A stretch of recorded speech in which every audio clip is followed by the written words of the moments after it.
Good MC.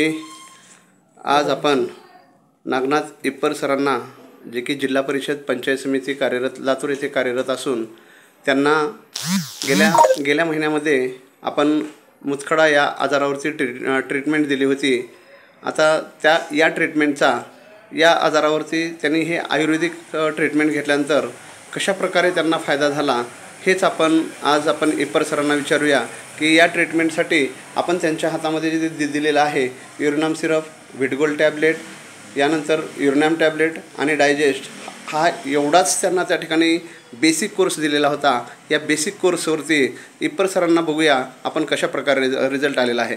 Sir, आपणाला हे औषध घेण्यापूर्वी आपण डॉक्टरांशी ट्रीटमेंट घेतलेली होती, तर त्यावेळेस तुम्हाला डॉक्टरांनी कशा प्रकारे या जे की सोनोग्राफी काढलेली होती, या सोनोग्राफीमध्ये जो तुम्हाला त्या MM चा खडा होता, तर डॉक्टरांनी काय सांगितलं आणि त्याच्यावरती तुम्ही कशा प्रकारे उपचार चालू केले आणि त्यातून रिझल्ट काय आला हे आमच्याशी तुम्ही या ठिकाणी सांगायचे. तर आपण इप्पर सरांशी चर्चा करूया. सर, मी जेव्हा डॉक्टरकडे गेलो मिसेसला घेऊन, तेव्हा त्या सोनोग्राफी काढली तर 3 MM चा खडा होता. 3 MM चा खडा होता. मग डॉक्टरनं औषध गोळ्या वगैरे दिले. पुन्हा म्हणे ते ऑपरेशन करावं लागतं. त्याच्यामुळं मग तुमचं हे माहीत झालं IMCचं मला प्रोडक्ट, आयुर्वेदिक प्रोडक्ट.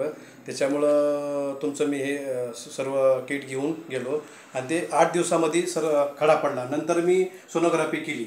सोनोग्राफी केल्यास तर निरंक आलं सोनोग्राफीमध्ये, म्हणजे ऑटोमॅटिक ते खडा 8 दिवसामध्ये क्लिअर झाला सर. 8 दिवसामध्ये तो खडा बाहेर पडलेला आहे. क्लिअर झाला. तर आपण या आजारानं, जो मुतखड्याच्या आजारानं त्रस्त होता, तर या आयुर्वेदिक प्रोडक्टमुळं आपण समाधानी आहात का? हो सर, एकदम ओके. इतरांना पण आपण काय सल्ला द्याल? हो, हे मुतखड्यासाठी एकदम व्यवस्थित आणि कमी आणि स्वस्तामध्ये आयुर्वेदिक आहे. शरीरावर कोणता इफेक्ट नाही याचा, आणि औषध म्हणजे डॉक्टरकडे जाऊन औषध गोळ्या खाण्यापेक्षा हे एकदम चांगलं आहे सर. ओके, धन्यवाद सर. इप्पर सरांना बघा कशा प्रकारे रिझल्ट या आयुर्वेदिक प्रोडक्टनं मुतखड्याच्या आजारावरती दिलेला आहे. अशाच प्रकारे आपणही त्रस्त असाल